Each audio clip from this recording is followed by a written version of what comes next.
Hello class, welcome to Jesus Mission and Ministry Week 2, the opening video. And this is Wednesday, I have to record them a few days before. And we're still going a wee bit slow. But Mike Russell warned me, it'll be that way because of Easter and we're just starting out. So I'm not worried. Your comments have been good, but there's not a lot of them. It's okay. We'll start slowly.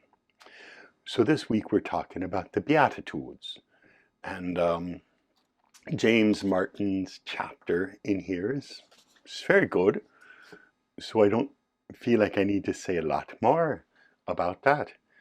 So I thought instead I can give you some ideas about, but if you dig a wee bit more, there's even more interesting stuff here.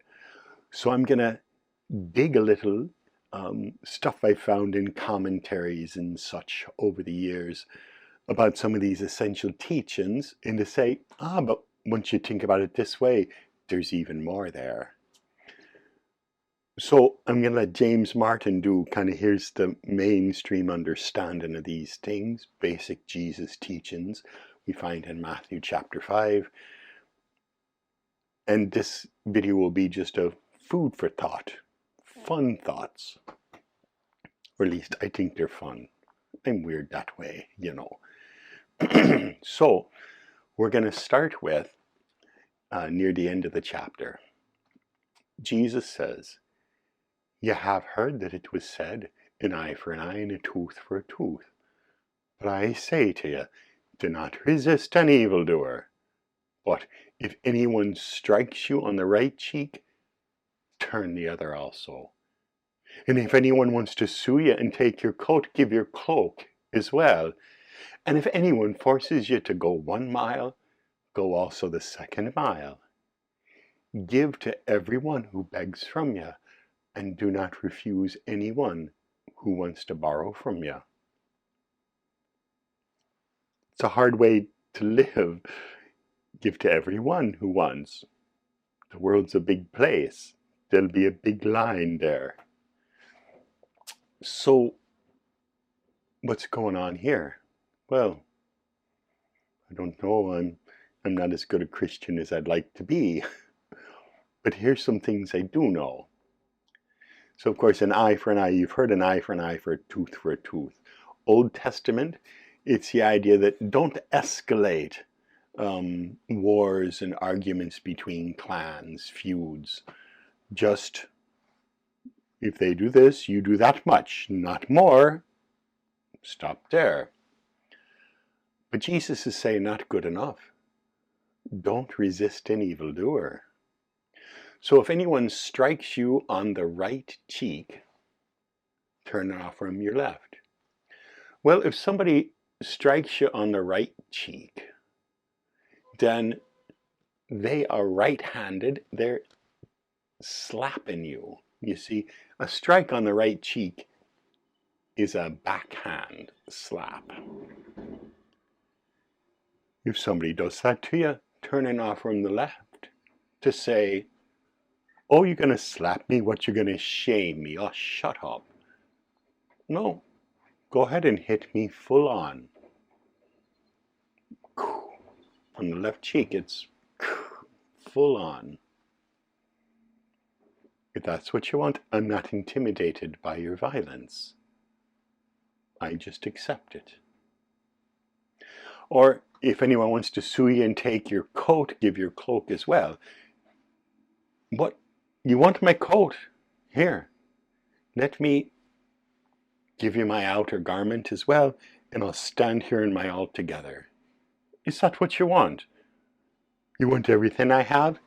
Take it. Here you go. Here's all my clothes. The third one as well. If anyone forces you to go 1 mile, go also the 2nd mile. Well, a Roman soldier could demand that you go 1 mile.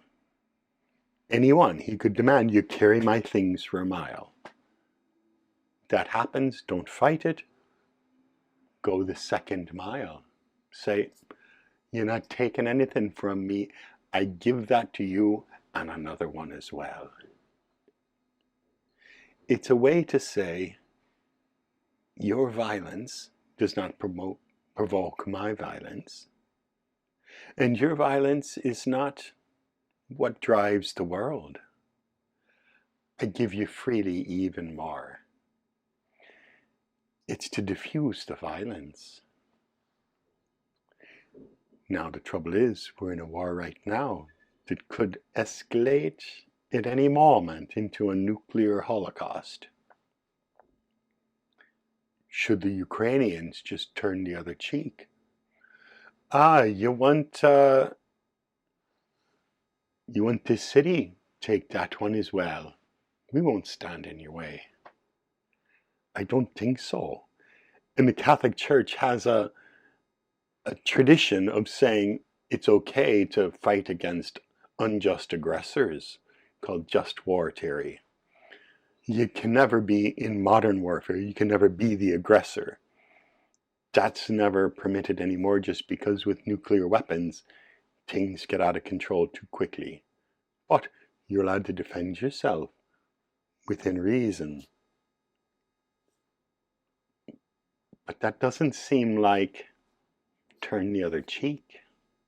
So I'm just saying there's more to the story. Moving on, we also have this one. You have heard it said, love your neighbor, hate your enemy. But I say to you, love your enemies. Pray for those who persecute you, so that you may be children of your Father in heaven. For he makes the sun rise on the evil and on the good, and sends rain on the righteous and the unrighteous.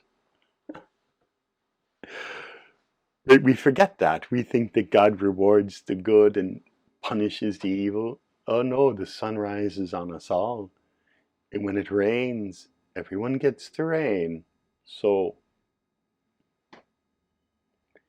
just love your enemy is probably the most difficult of all Jesus's teachings. I can lay down my life easier than I can love my enemy. What does that mean? How to live that? Well, love doesn't mean have warm, fuzzy feelings for them. Love means wishing for their good. And can we do that for our enemies? Truly wish that good things come their way? It's tough, but that's Jesus for you. So then we're spending most of our time on the Beatitudes, and here they are from Matthew. So the thing I want to point out first, blessed, blessed, or as James Martin points out, happy, happy, happy.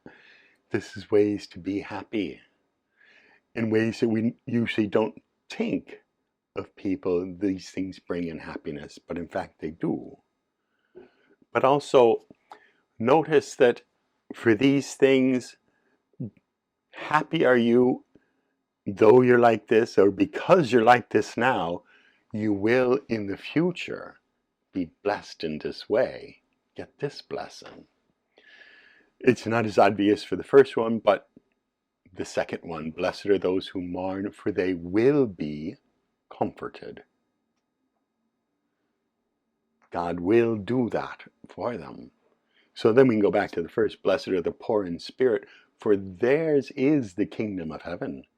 That means the kingdom of heaven, at the end of time. It's breaking into our world right now, but this is not the kingdom of heaven. It's not here in its fullness. So at the end of time is what that's for. So all these things are, blessed are you in these ways, because God will make it right. And if you are right in this way now, God will make that for you. But let's look a little more closely, a little background information. In Jesus's day, it was quite tough. They were under occupation by the Romans, and there was a lot of discussion about how are we to resist this? These pagans come taking over our land. And so there's different factions that develop depending on what's the basic response we should have to the Romans taking over our country. The first would be we need to separate from them. They're evil, they're pagan, we are holy, we are God's people. So for instance, the Qumran community lived in caves on the edge of town. Just leave Jerusalem, let them have Jerusalem. Separate yourself from them so we can maintain our holiness. Or dive right in, armed resistance. Fight them at every corner. That's the Zealots, of what one of Jesus' disciples was a zealot. Or eventually Masada, where the whole community dies up on top of this mesa rather than submit to the Romans. Armed resistance, separation, or something in between like accommodation. This is what the Jewish leaders were doing. The Sadducees and the high priests of the temple, and even Herod. They're trying to play this game about, oh yeah, we have these customs, but if that bothers you, we can modify things. And can't we all just get along and we'll do our things and you do your things, and whatever you need us to be will be, but then give us some space to work here. And the Romans were happy for that. I mean, it works for them. But is that what we should be doing? So given that that's the background and Jesus is talking to the crowds, what can we say about the Beatitudes? Well, to those who think separation is the right way, Jesus says, the poor in spirit. Unlike Luke, the poor, Matthew says it's the poor in spirit that are blessed. The poor in spirit was code words for people in Jesus' day who believed we can't fight the Romans or anybody. God fights our fights for us. We were in bondage in Egypt. How did we get out? God rescues us. How did we take the Holy Land? God did that. We didn't do it. So the poor in spirit recognize that we don't have the ability to save ourselves. But we don't have to. God has all the power in the world, and God can save us. So let God do that. So in a sense, it's saying something good about the Qumran community. Sit back and let God handle this. But then there's also this peacemakers who will be called the children of God. Peacemakers are people who reach across these borders to find a way to live in harmony together. So you want to not fight, but you want to not completely separate yourself. How can you love your enemy if you keep your enemy at a distant bay so you don't even know him? So he doesn't really like the Qumran thing, but it's not too far off. Let's look at others. So against the Zealots, I think he says, it's the meek who will inherit the earth. You go fight, you go kill, fine, you're not going to win. You're not going to gain the earth. It's the meek who will inherit the earth. So I think he doesn't like this approach either. But I think against the Sadducees and the high priests who are making accommodations with the Romans, he would say the pure of heart will see God. Those who hold to the integrity of their beliefs. They're the ones who will see God, not the ones who, well, what do I need to do? I can let go of this, let go of that in order to get by. No, no. So instead, the blessed are the poor in spirit, who know that only God can save. So let God save. Blessed are those who mourn over Jerusalem. If you're not mourning over how things look in this world right now, in Jesus' day and in our own, then you must have your eyes closed or must not care about anything. The state things are in, how could you not mourn? So blessed are they who mourn, who have their eyes open, who see that this is wrong and weep over it. Or, blessed are those who thirst for righteousness, not power, not money, not anything else. What they want is righteousness, to be right with God, to live in accord with God's law. Thirst for that. And then, as we said before, blessed are the peacemakers, the ones who reach across all of these divisions we make, because God loves them all, sends the rain on the righteous and the unrighteous. And if we try to just say, we're the holy ones and forget about them, we're not helping God at all. Lastly, blessed are you when people revile you for your righteousness. That's a hard one to see. It might make one self-satisfied, like, oh yeah, I'm the Holy One, see, people hate me. And that isn't it. But that's better than being self-important or being loved by everyone. Because if the world the way it is loves you, maybe it's for the wrong reason. Probably it's for the wrong reason. So when they revile you a bit because of me, you're doing something right. And don't think then that this suffering is something bad. Accept it. Embrace it. Because it shows that you're on the right road. And that's the road that leads to God in heaven. And that's the greatest thing of all. Anyway, there's some thoughts about how to understand these scriptures a wee bit differently.